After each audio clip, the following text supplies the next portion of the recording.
லோக்கல்ல ஏதோ 5-10 சம்பாதிச்சு கஷ்டப்படுற ஒரு புறம்னா, சில பேர் அதுக்கும் வழி இல்ல, சொந்த நாட்டில் எந்த பொழப்புமே இல்ல, வெளிநாட்டுக்கு போயிடுவோம். திறந்து வச்சிருக்கிறான் கல்ஃப் கண்ட்ரி, குவைத் போவோம், துபாய் போவோம்னு வெளிநாட்டு பயணம். வெளிநாட்டு பயணத்தினுடைய அவலங்களை வார்த்தைகள் வர்ணிக்க இயலுமா? போயிட்டு வந்துட்டா சோக்கா தெரியுது. நானும் ஒரு இடத்துல அப்படித்தான் நினைச்சேன். ரொம்ப பெரிய சோக்கான வாழ்க்கை போல இருக்கு நம்ம மக்களுக்கு வெளிநாட்டுக்கு போயிட்டு வந்து.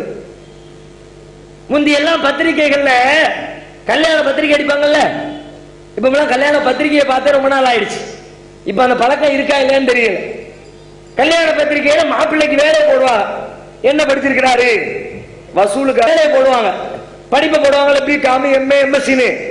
அது மாதிரி கீழே பிராக்கெட்ல போட்டிருப்பாங்க சவுதி கேம்ப் அப்படின்பாங்க. அது ஒரு பெரிய உத்தியோகம் போல இருக்குது அப்படின்னு ரொம்ப நாளா நான் நினைச்சிட்டு இருந்தேன். அதுக்கப்புறம் வெளிநாட்டுக்கு போறதுக்கு வாய்ப்பு கிடைச்சி அந்த கேம்ப போய் பார்த்துட்டு வருங்க அப்படின்னு கேம்புக்கு போனா, ஆடு மாடு அடைச்சு வைக்கிற கொட்டகையில் உட்கார்ந்துகிட்டு இதை எப்படி நீ பெருசா போடுற? கேம்புக்கு போய் பார்த்தவனுக்கு தான் தெரியும். ஒவ்வொரு நாடாக கேம்பாக ஏறி இறங்கினோம். நம்முடைய சமுதாயம் படுகிற சித்திரவதைகள் சொல்லி மாறாது. காலங்காத்தால 4 மணிக்கு ஆடு மாடை பத்திட்டு போறதுக்கு வந்த லாரி மாதிரி ஒரு வாகனம் வந்து நிற்கிறது. நடுங்கும் குளிர். 4 மணிக்கு எந்திரிச்சு அந்த குளிர்ந்த தண்ணீர் அள்ளி உடம்புல ஊத்தணும். நம்ம நாட்டு குளிர் மாதிரியா? நம்ம நாடு வெயிலும் குளிரும் கலந்த ஒரு இதமான சீதோசனம். அரபு நாட்டில் வெயில் அடித்தாலும் சுட்டரிக்கும், பனி இருந்தாலும் கொளுத்தும். 4 மணிக்கு நடுங்கும் குளிரில போய் தண்ணி அள்ளி ஊத்தி குளிச்சு விட்டு 4:30 மணி 5 மணிக்கு வண்டியில ஏறி உட்கார்றான்.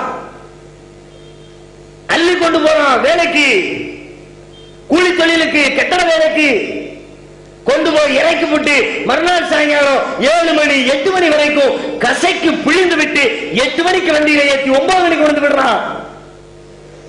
உடம்பெல்லாம் செத்து போய் ரணகலமாய். அவன் வந்ததுக்கு பிறகு அவன் தான் சமைக்கணும் நைட்டு சாப்பாடு. அவனே சமைச்சு சாப்பிட்டுட்டு தங்குற இடத்தை பாத்தீங்கன்னா ஒரு 10க்கு 10 சைஸ்ல 4 பேர் 5 பேர் ஒண்ணுக்கு மேல ஒண்ணு கட்டுது. மேல படுத்திருக்கிறவன் கீழே இறங்கணும்னா ரொம்ப சுவாதீனமா இறங்கினா தான் உண்டு. தூக்கத்தோட இறங்கினோம்னா சாப்பாடு காலி, அடுப்பு காலி, இருக்கிற குடிசையே காலி. ஏன்? ஒத்த காலை கீழே இறக்கி வச்சா அடுப்புல வைக்கணும், அடுத்த காலை கீழே இறக்கி வச்சா கக்கூசுல வைக்கணும். இந்த பக்கம் கக்கூசு, இந்த பக்கம் அடுப்பு. நடுவில் ஒரு ஜனாசை ஆளவட்ட மறுத்து கிடப்பான். 50 ரூபாய் மிச்சமாகாம அப்படின்ட்டு வேற ரூமுக்கு போகாம